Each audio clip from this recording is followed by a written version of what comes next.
Rennes mène donc par 1-0 et merci à nos amis rennais d'avoir bien voulu accepter de repousser le match de 5 minutes pour que vous puissiez en suivre la fin de cette première mi-temps. 1-0 donc pour Rennes contre Marseille, 0-0 entre Auxerre et Beauvais, 0-0 également entre Mulhouse et Sochaux. Et à Monaco, Thierry, vous voyez qu'avec Jean-Claude Dacier, vous-même et nous tous, on avait bien fait de choisir ce match Monaco-Orléans. Ah oui, tout à fait, Daniel Poitras. On peut féliciter Jean-Claude Dacier qui avait le nez parce que Jean-Michel Larquet et moi, on était plutôt pro Mulhouse-Sochaux. Mais bien vu Jean-Claude, c'est ça, d'avoir du pif. Et c'est bien vu ici en effet. Donc c'est la grosse surprise après 45 minutes de jeu. Orléans qui mène 2-0 sur le terrain du champion de France en titre puisque l'AS Monaco était champion de France de première division l'année passée. Et je vous propose donc en compagnie de Jean-Michel Larquet de revoir un petit résumé de ce qui s'est passé en première mi-temps avec tout d'abord une domination monégasque et une bonne tête de Marcel Dib là, qui est passé au-dessus de la cage de Patrick Villot. Sur un centre de Luxonor, un Luxonor que vous avez vu malheureux ici, notamment sur cette passe en retrait interceptée par Robbie Langers qui s'en va crocheter Puel et ouvrir son pied gauche pour marquer donc le premier but. On ne jouait que depuis 8 minutes et déjà Orléans créait la surprise car on ne donnait pas très cher des chances de cette équipe et pourtant d'entrée de jeu sur la première occasion, Robbie Langers très convoité par tous les clubs de première division et on nous a même dit que c'était fait déjà, son transfert était réalisé. Robbie Langers donnait l'avantage. On a vu un premier arrêt de Patrick Villot ici, encore une interception de Villot devant un tir de Marcel Dib et là le second but avec Joël Germain, à ne pas confondre avec Bruno Germain, il n'a rien à voir avec le Marseillais. Joël Germain, centre du pied gauche, plat du pied du jeune Bruno Poucan, entre les jambes de Jean-Luc Ettori. On jouait depuis 33 minutes et les Orléanais non seulement avaient fait leur retard, mais se qualifiaient. Évidemment, on vous a parlé des dominations et ici encore une tête monégasque, domination territoriale certes des monégasques, mais avantage aux Orléanais qui ont su profiter des moindres occasions. Deux occasions, deux fois transformées, une par le pied gauche de Robbie Langers, l'autre par le pied droit de Bruno Poucan, un jeune du centre de formation. Oui, alors ce qu'il faut dire également, c'est que si les monégasques ont dominé, eh bien, ils ont totalisé un très grand nombre de corners, mais ils ont trouvé devant eux Patrick Villot, le remplaçant, qui a fait une première mi-temps époustouflante. On se retourne maintenant vers le match qui oppose Auxerre à Beauvais. Voilà, oui, Auxerre-Beauvais avec Clarence Rodriguez.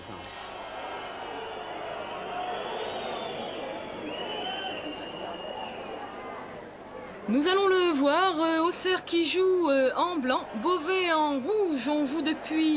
On a joué donc depuis 8 minutes et ce sont les Auxerrois qui ont été à l'attaque les premiers. Les Auxerrois qui se sont montrés dangereux à plusieurs reprises, mais les Beauvaisiens, il faut le dire, défendent crânement leur chance. Ce n'est pas évident comme sur cette action là justement. Là c'est un Beauvaisien, c'est en l'occurrence Mendy qui est fauché et ça repart de plus belle avec notamment le numéro 11 Vignola là sur le flanc gauche qui va pouvoir donner sur la droite là-bas pour Veillurua. Non, finalement c'est Guerrero qui récupère cette balle, qui va pouvoir centrer au deuxième poteau et très belle sortie de Sibyl. Ça joue très très vite là dans cette première période et peut-être une première occasion de but pour le numéro 10 Rakela est raté justement et ça repart là avec Veillurua qui va pouvoir centrer, mais vous allez le voir, les Beauvaisiens qui vont pouvoir défendre les cages de Sibyl. Ça ne va pas être facile pour les Auxerrois. Là c'est Mlinaric qui se crée une occasion de but, récupéré une nouvelle fois par un autre Auxerrois, Guerrero, et c'est repoussé par les Beauvaisiens. Les Beauvaisiens qui jouent très très bien. Et ça va être finalement la mi-temps, Monsieur Girard qui va siffler la mi-temps sur le score de 0-0. Des Beauvaisiens dominés, comme je vous le disais, mais qui défendent crânement leur chance pour le moment. Ce sont les Auxerrois qui sont qualifiés, puisque je vous le rappelle, il avait emporté par 2-1 lors du match aller. Oui, eh bien nous pouvons retourner en direct cette fois à Auxerre, je pense, puisque je vois sur mon écran les joueurs sont en train de rentrer sur le terrain, Martin Zara. Et oui, en effet, les deux équipes sont sur la pelouse pour le début de cette seconde période. Et à l'instant même, Monsieur Girard vient de rentrer sur la pelouse avec le ballon dans les mains. Ça veut dire que d'ici quelques secondes, le match va reprendre. Alors maintenant, tout est simple. Il faut que Beauvais se livre un peu plus. Avant le match, j'ai discuté avec son entraîneur, Metsu, qui me disait qu'en première mi-temps il serait assez prudent en jouer le contre et en seconde période il se livrerait beaucoup plus pour pouvoir inquiéter cette équipe auxerroise qui n'est pas paru au cours des 45 premières mi-temps comme au meilleur de sa forme. Le coup d'envoi vient d'être donné avec une longue balle à destination de Vignola, mais la balle sort en 6 mètres. Donc Beauvais va décider d'attaquer beaucoup plus sérieusement sa seconde période. Auxerre a un petit peu déçu les 3 à 4 000 spectateurs présents ce soir à l'Abbé des Champs, car Auxerre a accumulé certaines maladresses et c'est pour ça qu'on pourrait penser, Daniel, que Beauvais pourrait créer la surprise. Mais pour se qualifier, il faudrait que les joueurs de l'Oise marquent 2 buts sans qu'Auxerre en marque un seul. Donc c'est quasiment mission impossible, mais on peut toujours et encore rêver ici à Auxerre, car il n'y a pas autant de différence entre une équipe de première et de seconde division qu'on aurait pu le penser. Donc vu de ces 45 premières minutes. Martin, oui, le coup d'envoi à Monaco pour le match qui nous intéresse et qui est notre fil rouge. Thierry Roland, Jean-Michel Larquet. Oui, la deuxième mi-temps. Donc le coup d'envoi de la deuxième mi-temps qui vient d'être donné par M. Lartigot alors que le ballon est dans les mains de Vio. Donc l'un des héros de la soirée pour l'instant. Il reste 45 minutes aux Orléanais pour créer la sensation. Alors que M. Lartigot doit jouer du sifflet. La première mi-temps, Jean-Michel, a été marquée par quelques accrochages entre les deux équipes. Il est vrai qu'il y a une place de demi-finaliste en jeu. Une place de demi-finaliste et des accrochages qui ne sont pas allés bien loin et vite réprimés par l'énergie que M. Lartigot, qui a connu des moments difficiles la semaine dernière, vous aviez pu en juger. Et ici, un Orléanais est au sol. Il est difficile de se faire une idée. Il semble que ce soit le jeune Christophe Soyer plutôt, qui a été accroché. On va en savoir davantage.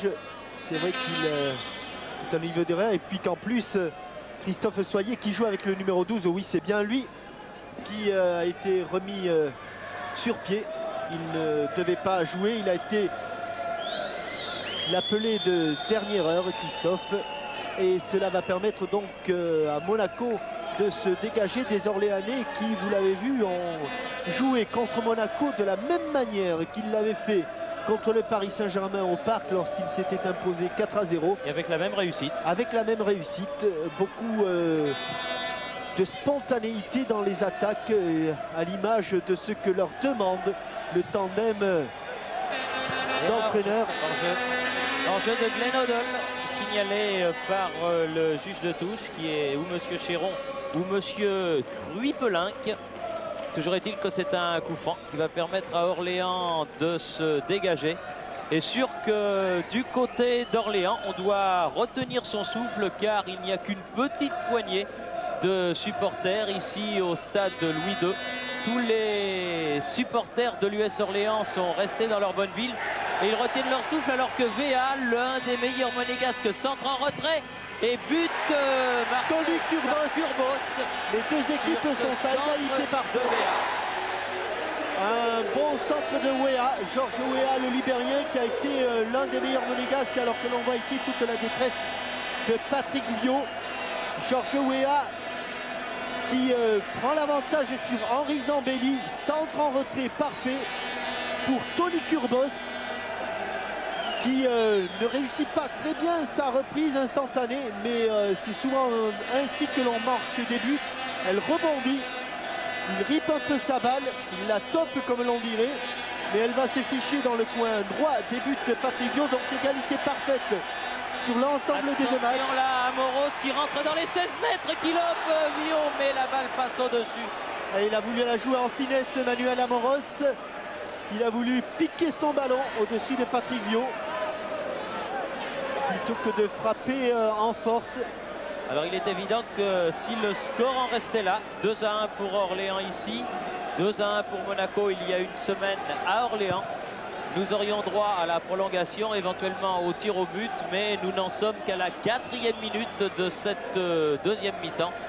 Donc il peut se passer encore bien des choses ici au stade Louis II, où malheureusement, une fois encore, le public n'est pratiquement pas venu, puisqu'on peut estimer à 1500 à 2000 spectateurs grand maximum ceux qui se sont déplacés dans ce petit bijou de stade pour assister quand même à un quart de finale retour de la Coupe de France. Alors que Puel ici remonte le ballon pour les Monégasques sur le côté droit. Valéry qui va pouvoir centrer, centre en retrait. Et une balle qui est dégagée par la défense orléanaise, pas pour longtemps. Véa de voler. Odol maintenant, Monaco qui donne tout ce qu'il a dans le ventre pour essayer d'attaquer Amoros dans les 16 mètres. Et Kurbos qui s'écroule.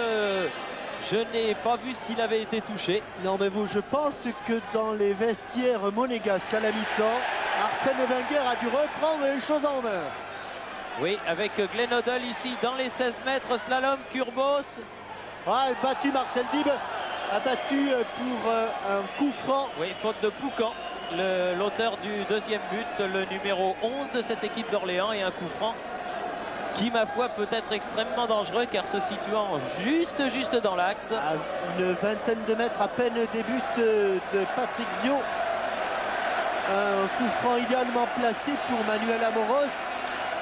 Patrick Viau qui est le numéro 2, là c'est Manuel Amoros qui avec son numéro 2 joue milieu de terrain. Alors que l'on joue la 6e minute de la deuxième mi-temps.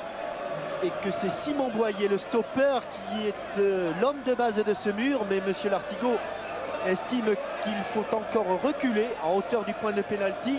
Le coup franc est direct. Amoros et le poteau et but de Petit. But égalisation d'Emmanuel Petit. Il s'en passe des choses, on va le revoir. En 6 minutes, les Monégasques ont refait le terrain.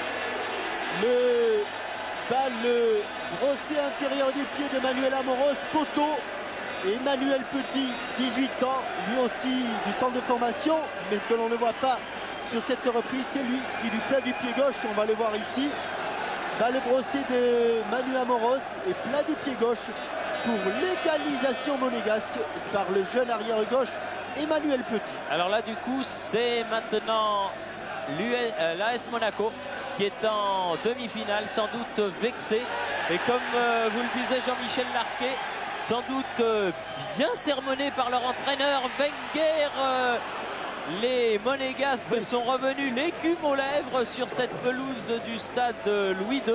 Ils ont dû se faire sérieusement remonter les bretelles, comme l'on dit. Roger Couder, oui. Notre regretté confrère disait qu'on se faisait remonter les bretelles. Et bien je pense que là, il en a été fortement question du côté monégasque, alors que Tony Kurbos, qui se plaint des ischio-jambiers, a failli ne pas jouer car il est tombé, il a eu un malaise dû à, on pense, un problème hépatique. Et vous voyez qu'il n'est pas en grande forme, Tony Kurbos, même si c'est lui qui a marqué le premier but.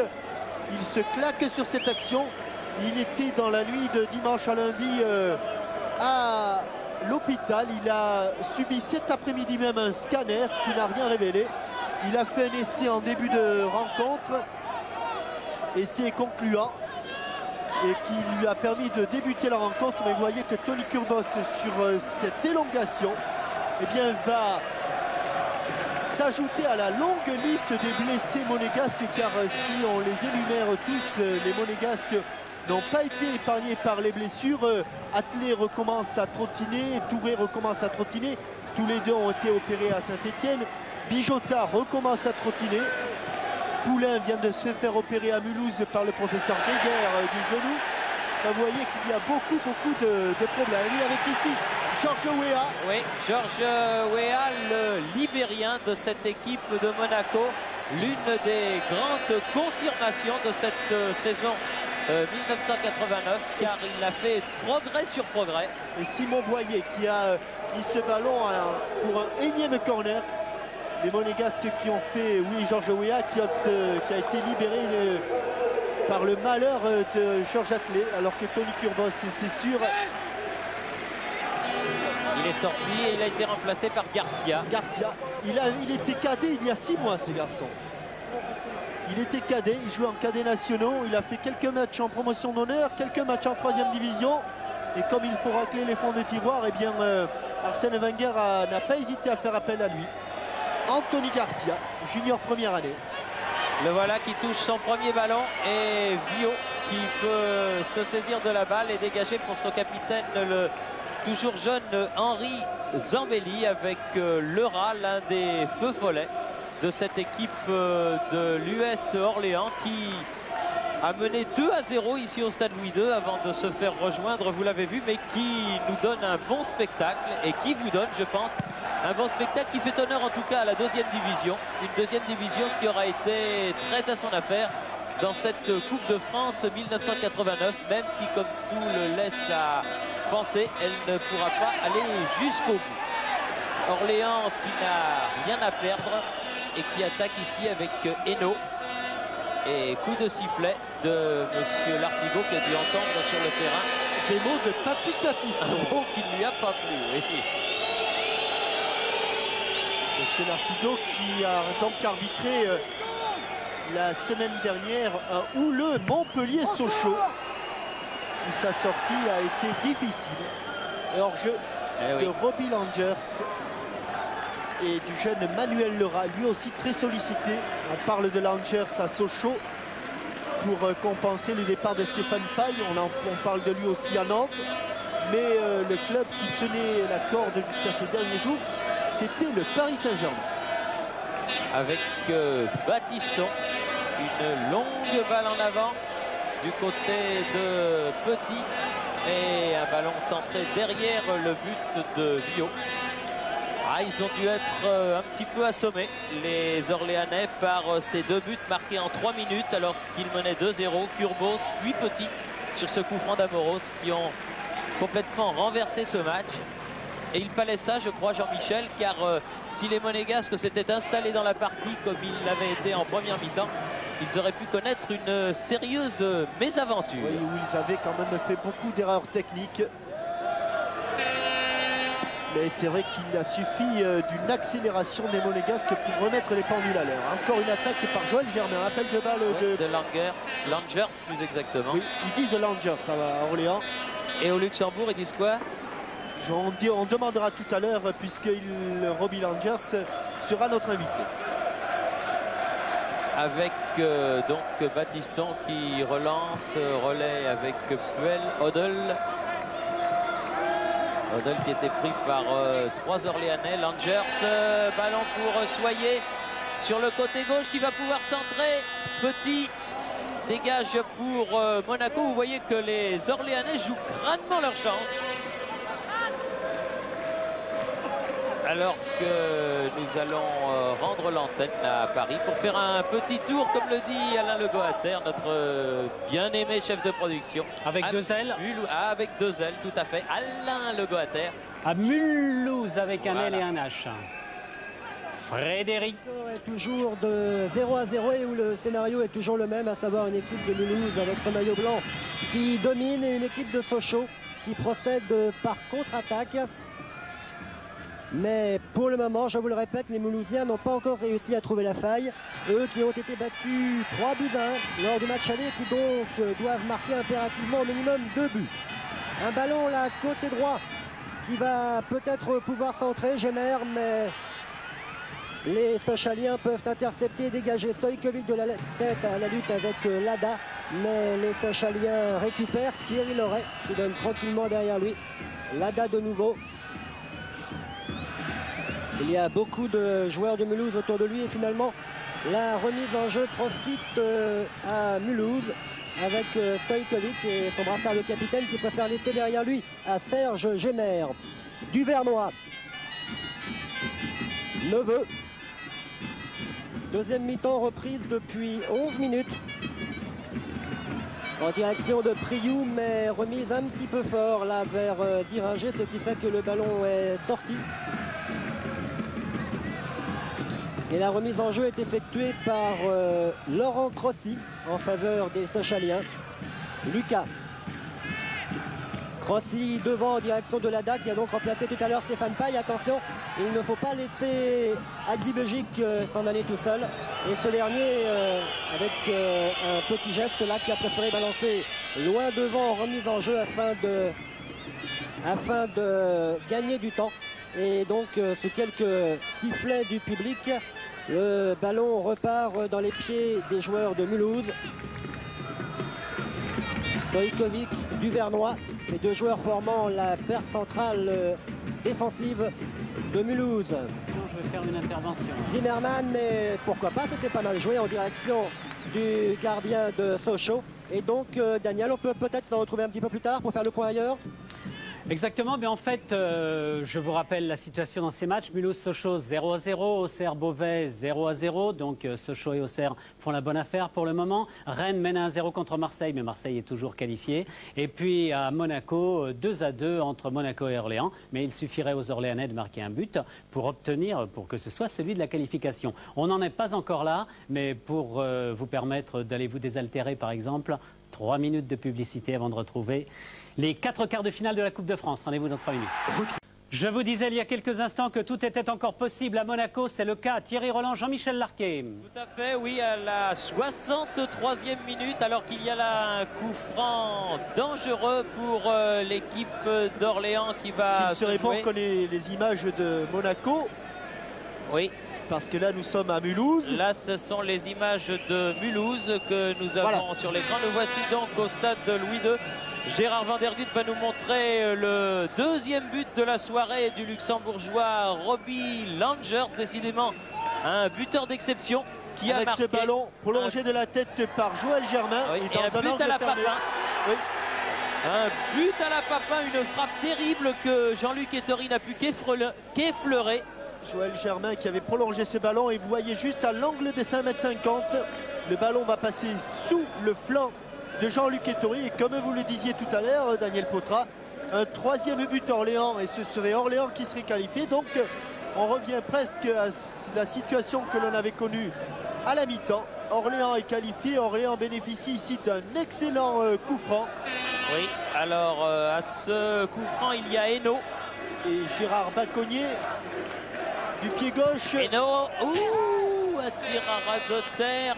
Monsieur Lartigot a sifflé, c'est donc un corner car le ballon a été touché par les Monégasques. Je me demande même si ce n'est pas le premier corner de la partie en faveur de l'US Orléans, qui a été certes dominé sur le terrain, mais qui au score mène ma foi fort brillamment. 3-2 avec encore dans les 16 mètres un dégagement de Wea. Ça n'est pas fini, Langers qui centre au deuxième poteau où se trouve le rat qui est pris par Puel. Coup de sifflet et carton jaune, le premier de la soirée, sorti par monsieur Lartigot pour Manuel Lerat, le numéro 7 de l'US Orléans. Auteur déjà de 5 buts dans cette Coupe de France. Il y a d'ailleurs un beau trio de buteurs puisque Manuel Lerat lui compte 5 buts. Robbie Langers en compte 8, il a pris la tête. Et Joël Germain, l'avant-centre, lui en compte 6. Ce qu'il y a de formidable, je trouve, Jean-Michel, avec cette équipe de l'US Orléans, c'est que jamais ils n'ont fermé le jeu. Ils ont joué leur football. Ce sont les principes de jeu mis en place par le tandem Caroline Kremer et Jean-Baptiste Bordas, qui ont succédé à Jackie Lemay à la tête de cette équipe de l'US Orléans. Ce sont des entraîneurs versés vers l'offensive et ils veulent que leurs joueurs, lorsqu'ils ont le ballon, tentent le tout pour aller vite et bien vers le but adverse. Et on peut dire qu'ils sont écoutés presque au-delà de leurs plus folles espérances. C'est vrai, ils ne confondent absolument pas vitesse et précipitation, alors que Marcel Dib l'a manqué sa tête. Et la touche va être faite maintenant par Emmanuel Petit, jeune espoir monégasque, avec Marcel Dib, centre du pied gauche de Petit. Il va revenir ce ballon. Oh, il était temps, Vio était bien placé. Le jeune Anthony Garcia. Vio avait cru que ce ballon fortement travaillé allait sortir, mais il est revenu dans l'aire de jeu. Odell, tête de Poucan. Il a un pied en avant. beaucoup trop haut de Anthony Garcia, tout à fait normalement sifflé par Monsieur Lartigot. Alors que l'on joue la 24e minute de cette deuxième mi-temps, il reste 21 minutes et les Orléanais tiennent pour l'instant leur qualification ici au stade Louis II. Thierry? Tout à fait, Daniel. Tout en suivant votre match, j'en profite pour vous rappeler, pour ceux qui nous rejoindraient maintenant, la position dans ces quarts de finale match retour de la Coupe de France. Rennes mène contre Marseille sur le terrain de Rennes en Bretagne, donc par 1-0. Mais Marseille, qui avait gagné le match aller 5-1, est toujours qualifié. Auxerre et Beauvais sont à égalité 0-0. Les Bourguignons avaient triomphé au match aller par 2-1. Ce sont eux qui sont qualifiés pour le moment. Mulhouse et Sochaux sont également à égalité 0-0. Et les Sochaliens, qui avaient gagné le match aller 3-1, sont qualifiés eux aussi pour le moment. Quant à votre match, c'est la surprise. C'est le match que nous avions décidé de suivre sur TF1 en fil rouge dans ces quarts de finale. Et Orléans mène donc par 3-2 contre Monaco. C'est cela, Orléans mène 3-2 contre Monaco. Monaco qui va bénéficier ici d'un coup franc qui peut être dangereux. Car Glenn Hoddle, le meneur de jeu de cette équipe monégasque, le Britannique, est un remarquable tireur de balles arrêtées. Il va le frapper du pied droit. Il les frappe indifféremment pied droit ou pied gauche. Mais la défense orléanaise est bien regroupée. Contre-attaque avec Robbie Langers sur le côté droit, un peu profonde. Et oui. Jean-Luc Ettori n'a même pas besoin de sortir de sa surface de réparation pour relancer immédiatement. Vers Luxonor sur le côté gauche. Les Monégasques qui doivent commencer peut-être un petit peu à douter dans leur tête. Balle en cloche de Luxonor. Dégagé comme ils le peuvent par les défenseurs orléanais vers Langers. Toujours Langers. Au second poteau, non, il préfère en retrait, que c'est intelligemment joué. Oh, il main de Claude Puel. Il l'a vu, Monsieur Lartigot, c'était sous ses yeux. Et les 25 ou 26 supporters de l'US Orléans, parmi lesquels Sophie Musson, la chargée de fabrication de 11 mondiales, qui n'aurait manqué pour rien au monde de ce match, eh bien, font plus de bruit que les 1500 monégasques qui sont dans ce stade de Louis II. Oui, alors là, c'est probablement Langers qui va... Non. Ballon dans le mur. Directement. Eno. Ah non, mauvaise passe. Et contre-mené par Marcel Dib pour les Monégasques. Un 3 contre 3 avec Anthony Garcia à droite de Glenn Hoddle. Oui, et toujours Dib. Ah, trop tard. Ballon récupéré en profondeur. Un hors-jeu. Hors-jeu Glenn Hoddle, signalé en tout cas. Et pour que Glenn Hoddle proteste, je serais presque de l'avis de Glenn Hoddle, qui lui n'était pas hors jeu au moment de recevoir ce ballon. Et non pas au moment de recevoir, car là c'est une erreur, mais au moment où ce ballon lui a été adressé. Encore Langers. Ah, c'est un beau joueur avec le rat qui lui est signalé hors jeu aussi. Il a tenté le lob face à Ettori, mais une partie très animée que ce quart de finale retour de la Coupe de France. J'en profite pour vous signaler que les demi-finales seront tirées vendredi. Ou plutôt jeudi au cours du journal de TF1, du journal de Jean-Pierre Pernaut, journal de 13h. Ah non, trop long, trop profond ce ballon que ne pourra récupérer Marcel Dib. Par contre là, j'ai l'impression qu'il y avait une petite position de hors-jeu, même une double position de hors-jeu de Anthony Garcia et de Marcel Dib. Non signalé, alors que le dégagement... Patrick Viau préfère laisser à Poucan, l'auteur du deuxième but orléanais, le soin de dégager ce ballon sur la tête de Valérie. Vacognier qui a voulu donner un retrait. Ouh là là, sortie acrobatique de Patrick Viau face à Wea. Patrick Viau qui a remis les gants pour donner un coup de main à ses coéquipiers. Baptiston, chercher Wea. C'est bien joué. Moros qui donne en retrait Glenn Hoddle. Non, elle n'ira pas. Elle n'ira pas, mais il n'avait pas autre chose à faire avec Glenn Hoddle qu'elle a joué fine.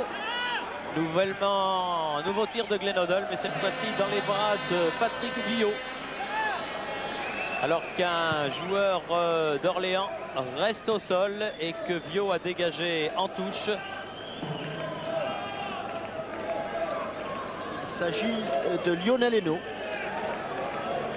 joueur de 26 ans, l'un des milieux de terrain relayeurs qui a été une bonne béquille dans le bas du dos.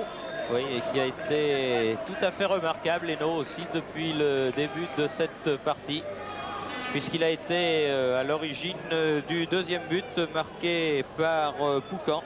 Alors que vous avez aperçu brièvement Gérard Lantier, se déshabiller Lantier, un ancien Auxerrois qui avait fait aussi un tour par Grenoble, qui va... Un tour par PSG et un tour par Rennes. Oui, il en a fait des tours. Quelques-uns, oui. Et qui est donc qui a atterri à Jean-Michel Orléans. Et oui, Daniel. Oui, on va faire un petit tour à Rennes pour voir comment ça se passe entre les rouges et les blancs. Oui, Philippe, bien, oui. Daniel, toujours 1-0 pour Rennes et les Rennais qui ont une... Attention, il y a peut-être une occasion pour Laurent de la Montagne. Ah, il a remis au centre et finalement, pas de problème. L'OM a pu s'en sortir. Mais vous le voyez, c'est un petit peu à l'image de ce match. Les Rennais se créent beaucoup d'occasions. Et au cours de cette deuxième période, commencée depuis 23 minutes maintenant, les Rennais ont eu 3 occasions très franches. Une par Vanden Bogaert, qui a tiré à côté, une par toujours Vanden Bogaert sur un tête de Guillochon et un arrêt splendide d'Huard. C'était un petit peu la répétition du premier but, celui que vous avez vu tout à l'heure, alors que là vous suivez le corner tiré par Laurent de la Montagne et reprise, contrée encore. La frappe était de Ledizé et le contre de Philippe Vercruysse qui vient de rentrer il y a 2-3 minutes seulement à la place de Hérault. Et il faut que je vous signale aussi que Gatien est rentré à la place de Franck Sauzé. Corner cette fois-ci tiré par Patrick de la Montagne. Et peut-être pour Vanden Bogaert, non, finalement tête de Forster. Mais toujours la balle pour Laurent de la Montagne. Vous le voyez, les Rennais font le forcing. Et sur ce qu'ils ont montré ce soir, eh bien, on peut souhaiter qu'une équipe comme celle-ci, alors que là, il va y avoir un nouveau corner, c'est le 3e en 1 minute pratiquement. On peut souhaiter que dans les barrages, elle fasse quelque chose, car vous le savez, les Rennais ont toujours l'ambition de monter en première division. Patrick de la Montagne pour ce corner. Et finalement, Thierry Goudet à 25 mètres, qui va peut-être essayer de frapper, non contré par Yvon Leroux. Il récupère le ballon, il est toujours à 20 mètres, tentative avec Vanden Bogaert de 1-2. Et Philippe Vercruysse. Une longue balle à destination de Frédéric Mérieux. Là, attention, c'est Brusseau qui s'est un petit peu troué. Centre de Mérieux pour Papin. La balle est finalement pour Yvon Leroux. Centre d'Yvon Leroux pour Papin. Et intervention de Denis. Philippe? Oui. Oui, ben nous retournons à Monaco puisque c'est le match qui est le plus serré. Et rien n'est encore joué là-bas, puisque si les Monégasques égalisent, ce serait eux à leur tour qui se retrouveraient qualifiés. Mais pour le moment, c'est Orléans qui ira en demi-finale. Oui, et on joue la 32e minute de cette deuxième période. C'est dire qu'il ne reste que 13 minutes à jouer. Il y a eu un long arrêt de jeu. Oui, quelqu'un appelle? Je disais aussi que le tirage au sort des demi-finales sera effectué dans le journal de 13h sur TF1, le journal de Jean-Pierre Pernaut, jeudi. Oui, voilà, jeudi. C'est ça, oui. Voilà un nouveau changement puisque Rémi Vogel remplace Luc Sonor. Un changement qui succède à un autre changement qui a eu lieu lui du côté orléanais où Gérard Lantier avait remplacé Olivier Trassard. Alors, ce changement est intervenu il y a quelques secondes. Alors que c'est un nouveau corner pour Monaco tiré par Petit Odol. Dégagement de Lantier précisément.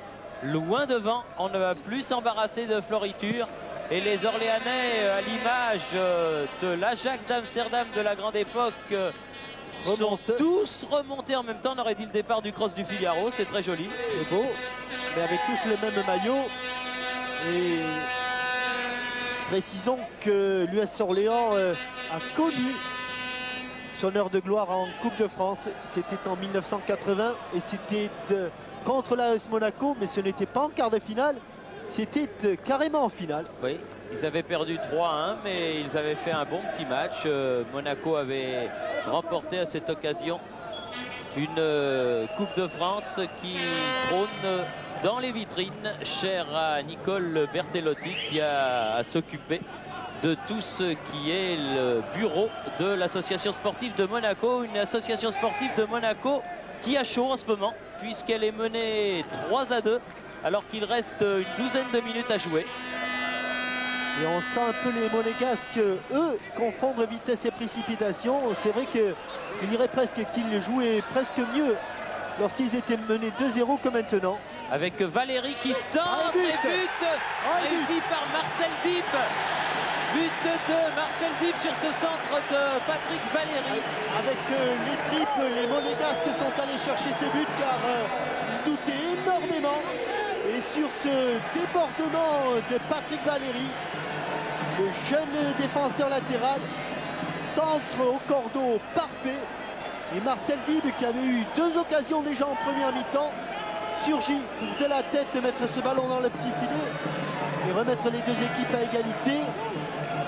Pour Monaco, 3 partout. 3 partout. Et Monaco qualifié maintenant s'il y a des bouleversements constants dans cette partie. Et pour les Orléanais, quoi qu'il arrive, ils quitteront cette Coupe de France la tête haute après avoir fait un grand match ici à Monaco. Que Stéphane Béas, le numéro 2, est entré en jeu.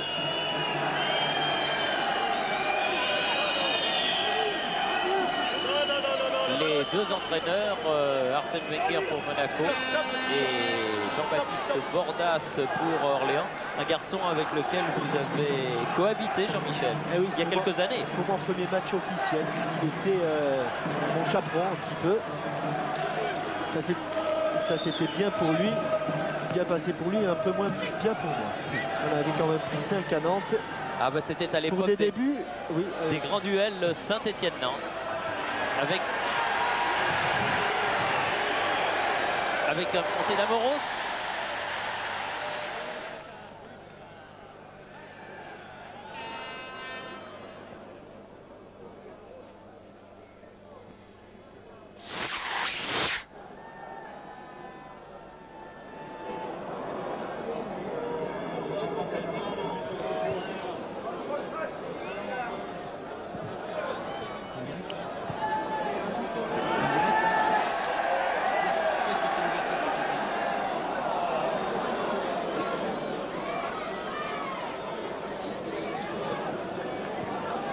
Oui, eh bien, je pense que vous venez de voir l'égalisation alors que je n'ai plus de retour son. C'est Jean-Pierre Papin qui vient de marquer. Donc, en principe, maintenant, il n'y a plus de suspense puisqu'il y a un partout à un quart d'heure de la fin de la rencontre. Et comme pour se qualifier, les Rennais maintenant devraient gagner 7-2. Vous imaginez qu'en un quart d'heure, cela fait peut-être beaucoup. Alors que vous allez revoir cette action. Et Jean-Pierre Papin, là, qui a été le plus opportuniste. Et le moins qu'on puisse dire est que ce match nul, Rennes n'est pas vraiment récompensé de ses efforts. Alors vous revoyez maintenant le coup d'envoi. Le but a été marqué il y a 2 minutes. On peut peut-être passer sur le direct. Oui, Daniel, avec un contre de Morin côté Sochalien, contré, et ici tout est redevenu possible, ce qui explique l'ambiance au stade de Lille. En effet, Mulhouse et Jean Pradinas profitera du premier arrêt de jeu pour vous le montrer. Mulhouse a ouvert le score par Dominique Lemoine, ce qui fait que si les Mulhousiens marquent un deuxième but, ils joueront les demi-finales de la Coupe de France et seraient alors peut-être le représentant de la deuxième division à ces demi-finales. Voilà ce but. Coup franc de Stéphane. Cafouillage dans la surface et superbe reprise de Dominique Lemoine, un joueur que l'on connaît un petit peu. On avait fait un portrait sur lui à Téléfoot car il jouait en Belgique jusqu'à l'année dernière, et donc il permet à Mulhouse de mener pour le moment 1-0. Et il reste précisément, puisque la partie est commencée depuis 36 minutes, la deuxième période, il reste précisément 9 minutes à jouer. Et encore monsieur Quignou, l'arbitre tiendra évidemment compte des arrêts de jeu. Remise en jeu à présent en faveur des Sochaliens, effectuée par Benoît Tilly. Ah, évidemment, ce but va tout changer. Et il faut dire également que tout à l'heure, Mulhouse avait failli ouvrir le score, mais la reprise de Priou s'était écrasée sur la transversale. Tout cela nous promet une fin de partie passionnante avec Lemoine qui ouvre côté droit vers Stéphane, mais les Sochaliens se dégagent comme ils le peuvent. Et un hors-jeu de Eric Lada, est signalé, ce qui permet aux Sochaliens de repartir avec Fichot entré en jeu tout à l'heure. Génère. Tout le monde participe au jeu côté alsacien, y compris les défenseurs. Faute commise sur Stéphane, sanctionné par Joël Quignou, qui fait sa rentrée après une absence, car il a été claqué à une cuisse, Joël Quignou. Il a été ce soir excellent, alors que le public demande un but peut-être sur ce coup franc, avec Bojovic, le Yougoslave, qui laisse finalement Serge Génère tirer ce coup franc. Il y a beaucoup de monde dans la surface de réparation, vous allez le découvrir, voilà. Génère qui prend son temps. C'est parti et finalement Gilles Rousset qui peut s'interposer, car on avait cherché au deuxième poteau le Yougoslave Bojovic, mais bonne sortie donc du gardien sochalien. Voilà, et bien nous retournons maintenant à Monaco pour Monaco-Orléans. Pas de changement, Thierry? Pas de changement, mais Georges Weah a été à 2 doigts de marquer un 4e but pour l'équipe monégasque. Les deux équipes toujours à égalité. 3 buts partout, il reste 5 minutes à jouer. Et la qualification pour l'instant dans les bras, dans les pieds des monégasques qui ont le ballon ici par Weah et qui, ma foi, s'en sortent pas mal dans cette partie, car ils ont vraiment frôlé la correctionnelle à plusieurs reprises. Hors-jeu signalé du jeune Antoine Garcia. Et Anthony, alors comme votre fils. Exactement, c'est pour ça que je m'en rappelle bien. Très bien. Anthony, donc Garcia avec Lantier qui sur le côté gauche là-bas oriente le ballon vers Soyer. Non, pas Soyer est sorti, il a été remplacé par Stéphane Béas. Béas, voulais-je dire, oui, le numéro 2. Autant pour moi, Stéphane Béas qui a remplacé le 12 Soyer. Et nous allons, je crois, Daniel, retourner en Bretagne. Oui, il y a en effet un autre but à Rennes. Est-ce que Philippe Pouy nous entend cette fois? Oui, cette fois-ci, je vous entends, Daniel. Et je pense que l'on va revoir, donc, alors que là, on est sur les images de Monaco. Je pense que l'on va voir d'ici quelques instants le deuxième but qui a été marqué par Marseille. C'est un petit peu une surprise et aussi une grande désolation pour les Rennais, les supporters qui sont venus très nombreux. Ils sont 22 855. Alors je ne sais pas si je vais garder l'antenne, car moi j'ai monsieur Lartigot et Monaco en direct sur mon écran. Thierry, vous me donnez des nouvelles? Je pense que les images de Rennes ne devraient pas tarder à arriver, mais là il y a peut-être un coup franc. Qu'est-ce qu'il va y avoir? Un endroit, une phase dangereuse, Thierry? À Monaco. Eh bien voilà, Thierry, ça y est, on a les images. On a les images de Rennes et je pense que maintenant on va pouvoir suivre. Alors que là on est sur le direct et un dégagement de Yvon Leroux. Je pense qu'on va pas tarder à voir l'enregistrement du deuxième but qui a été marqué par Klaus Alofs sur un centre de Hérault. Et je vous l'ai dit, c'est un petit peu à la consternation du public rennais qui est venu très nombreux. On a joué ce match à guichet fermé, 22 855 spectateurs pour plus d'1,5 million de rentrées. Alors que là, c'est Yannick Guillochon qui va essayer, bien sûr, d'amener le but de l'égalisation. Boudé, Patrick de la Montagne. Et la balle sur le côté gauche pour Laurent de la Montagne, qui combine avec son frère. Patrick tire de 30 mètres, largement au-dessus des buts du Havre. 2-1 donc pour Marseille. Et bien sûr, il faudrait maintenant que Rennes marque 6 buts pour se qualifier. Autant dire que même si on voit beaucoup de choses en football, j'imagine Rennes, équipe de division 2, battre l'Olympique de Marseille qui est encore en course pour un titre de champion de France. Alors que là, vous voyez cette action, Mérieux pour Klaus Alofs qui marque, reprise donc le deuxième but de Marseille. 6 minutes exactement après celui de Jean-Pierre Papin. 2-1 donc pour l'Olympique de Marseille ici face à Rennes et qualification dans 9 minutes maintenant pour l'Olympique de Marseille, toujours en course pour un éventuel double. On pourrait peut-être aller faire un petit tour à Auxerre maintenant, très rapidement, pour que Martin Zara nous dise si la marque est toujours nulle. C'est le seul stade où aucun but n'a été marqué encore jusqu'à présent. Et oui, Daniel, je suis bien malheureux. Il n'y a toujours aucun but et pourtant il y a beaucoup d'occasions de part et d'autre en faveur de Beauvais, mais surtout en faveur d'Auxerre. Et la marque est toujours de 0-0. Il reste exactement 40 petites secondes à jouer. C'est dire que Auxerre est déjà qualifié pour les demi-finales de la Coupe de France. Et si ma mémoire est bonne, ça ne leur était pas arrivé depuis la finale qu'ils avaient disputée en 79 et perdu en 79 alors qu'ils étaient encore en seconde division, Daniel. Oui, ben, je ne sais pas si on a vu les images d'Auxerre. Oui, ça fait rien. De toute façon, ce que vous nous avez dit nous permettait de nous rendre compte de ce qui se passait. Et maintenant... Voilà les images d'Auxerre. Oui. Alors donc le schéma est simple, Beauvais tente le pour tout et pour le tout depuis le début de cette seconde période. Ainsi Justier, le capitaine de Beauvais, qui joue habituellement en milieu défensif, se retrouve le plus souvent aux avant-postes et même en position parfois d'avant-centre. Et pourtant, ça donne beaucoup de liberté aux joueurs d'Auxerre qui, comme ici par autocoré, s'en vont une nouvelle fois de plus vers les buts de Sibylle. Oui, Martin, bon alors nous retournons à Monaco puisque le match ne va pas tarder à se terminer. Oui, tout à fait, le match ne va pas tarder à se terminer avec les Monégasques à l'attaque par leur capitaine Manuel Amoros. Manuel Amoros qui est accroché par Baconnier et qui va bénéficier d'un coup franc. Coup franc à une vingtaine de mètres sur le côté gauche par rapport au but défendu par Patrick Villot et qui va être tiré par le jeune Emmanuel Petit. Thierry, oui, c'est terminé à Auxerre, Martin, c'est cela. Donc 0-0 entre Auxerre et Beauvais.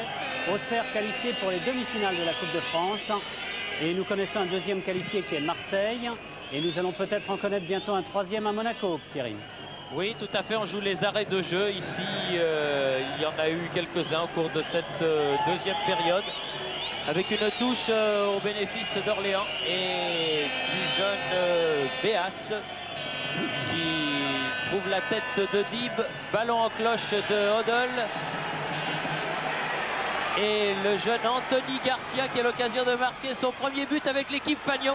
Et qui met la balle juste à l'extérieur du poteau de la cage orléanaise défendue par Patrick Villot. Il faut dire que l'US Orléans ne mérite pas de perdre ce match. Et l'US Orléans qui attaque crânement dans les toutes dernières secondes de cette partie avec un ballon qui va sortir en corner. La balle, comme au billard, a rebondi sur le pied de Petit. Sans doute l'un des derniers corners de cette partie en faveur de l'US Orléans, tiré par Lerat. Dégagement de Petit. Et une balle que Ettori doit aller chercher sous la barre transversale. Exploit de Jean-Luc Ettori et nouveau corner. On se presse du côté d'Orléans car on regarde le chronométrage électrique qui indique 46 minutes et 45 secondes. Avec le corner qui va être tiré par Lantier. Corner rentrant. Et une balle qui passe au-dessus encore. Poussée in extremis par... l'avant-centre de cette équipe d'Auxerre, Joël Germain, qui a eu là la qualification au bout de la tête, au bout des cheveux. Mais elle est passée juste au-dessus. Une équipe de Monaco qui aura souffert, bien souffert pour obtenir sa qualification. Avec Wea là qui marche sur le ballon. Vio sorti. Va pouvoir dégager 47 minutes et demie. Monsieur Lartigot, comme nous, prend plaisir à cette partie. Et une balle qui sort en touche pour Monaco. Remise en jeu effectuée par Emmanuel Petit vers Jean-Luc Ettori. Et coup de sifflet de monsieur Lartigot qui indique que le match est terminé. 3 partout, qualification de Monaco. 2 buts de Languer, c'est un but de Poucan pour Orléans qui a mené 2-0 et 3-2, souvenez-vous. Et 3 buts monégasques signés Kurbos, Petit et Marcel Dib. Monaco qui disputera les demi-finales de la Coupe de France, mais non sans peine. Thierry, il y a encore quelques secondes à jouer à Mulhouse, entre Mulhouse et Sochaux. Mulhouse qui mène par 1-0. Oui, et Sochaux Frédéric. qui va pouvoir se dégager avec un coup franc que Rousset et Axibégic prennent beaucoup de temps à jouer. Il faut dire que les Sochaliens sont bousculés depuis le premier but marqué par Mulhouse. Et ce coup franc va finir par le tirer, j'imagine quand même. Et c'est un carton jaune à l'adresse de Gilles Rousset, donné par monsieur Quignou. À la fin du... Dans une fin de match tumultueuse ici à Mulhouse. Car évidemment, si les joueurs du Didier Noto, si les Alsaciens marquent, ils seront qualifiés. Il leur reste pour cela bien peu de temps, car on joue depuis 47 minutes et 30 secondes, autrement dit déjà 2 minutes et 30 secondes d'arrêt de jeu. Dégagement de Rousset pour les Sochaliens. Ballon récupéré par Neveu, qui ouvre côté gauche avec Stéphane qui peut déborder, qui a face à lui Crossi qui donne en retrait avec un centre, une reprise de Stojkovic qui a le ballon dans les pieds, qui a derrière lui Duvernois qui a préféré centrer. Il y avait Bejovic, long dégagement de la défense sochalienne, mais c'est fini. Fin du match, victoire mulhousienne 1-0 sous les sifflets du public, car c'est vrai, les Sochaliens ont gagné du temps vers la fin, mais cela a été de bonne guerre et donc Sochaux jouera les demi-finales, Daniel Petra. Nous retrouverons Thierry Roland et Jean-Michel Larquet dans quelques instants, tout comme nous vous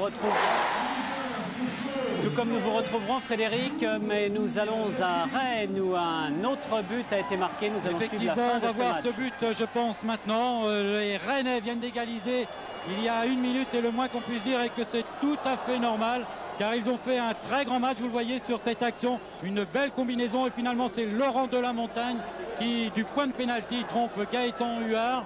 Alors je pense maintenant que l'on va revenir pour les 2 dernières minutes de cette rencontre sur le direct, alors que vous le voyez, il y a 2-2 et une nouvelle occasion peut-être, attention, nouvelle sortie de Huard là dans les pieds de Vandenbogard. 2-2, pas de problème pour la qualification. Marseille sera qualifié, mais les Rennais auraient bien mérité sur l'ensemble de cette rencontre de remporter la victoire et de sortir la tête haute de cette Coupe de France.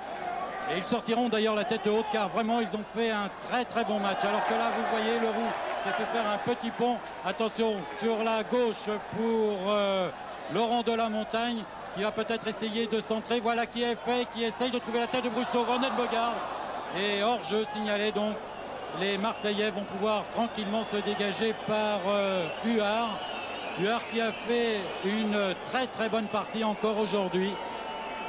Et monsieur Zvirok qui signale à Huard qu'il faut tirer le hors-jeu d'un petit peu plus loin. Voilà qui est fait, et c'est finalement Karl-Heinz Forster qui va dégager le camp marseillais. Alors Thierry, tout à l'heure vous nous aviez parlé d'une revanche Monaco-Orléans en finale de la Coupe de France. Et bien ici on le sait sans doute moins, car c'est vrai que cela date un petit peu plus, mais il faut savoir qu'en 1935, eh bien, en finale de la Coupe de France, l'OM avait déjà battu Rennes 3-0. Et vous le savez, l'OM est en course toujours donc pour une victoire dans cette Coupe de France. Attention, non, finalement pas de problème là. Est en course pour une victoire en Coupe de France, et ce serait la 10e, car l'OM est le recordman des victoires en Coupe de France. Pour l'instant, les Marseillais en ont gagné 9. Mais la dernière commence à dater, elle est de 1976. Et vous le savez, si jamais Marseille réussissait un doublé, eh bien cela serait le 2e de leur histoire. Le premier date de 1972. Voilà. Et monsieur Zvirok qui siffle à la fin de cette rencontre. 2-2 donc entre Marseille et Rennes. Très bon match ici. Et qualification de l'Olympique de Marseille aux dépens de Rennes. Voilà, eh bien la logique a été respectée dans ces quarts de finale match retour de la Coupe de France. Logique respectée puisque les équipes de première division se sont qualifiées. Nous allons retrouver nos envoyés spéciaux sur les différents stades dans quelques instants pour que vous puissiez revoir tous les buts, avoir un résumé de toutes les rencontres pour leur permettre de se préparer complètement. 2 minutes de pub.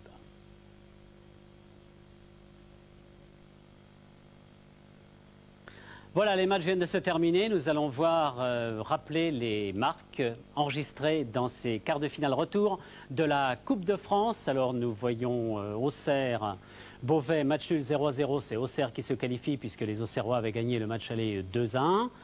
Monaco-Orléans 3-3, les Monégasques avaient triomphé à Orléans 2-1, ils sont donc qualifiés. Mulhouse, le but vainqueur n'a pas été suffisant puisque les Sochaliens avaient gagné 3-1 au match aller.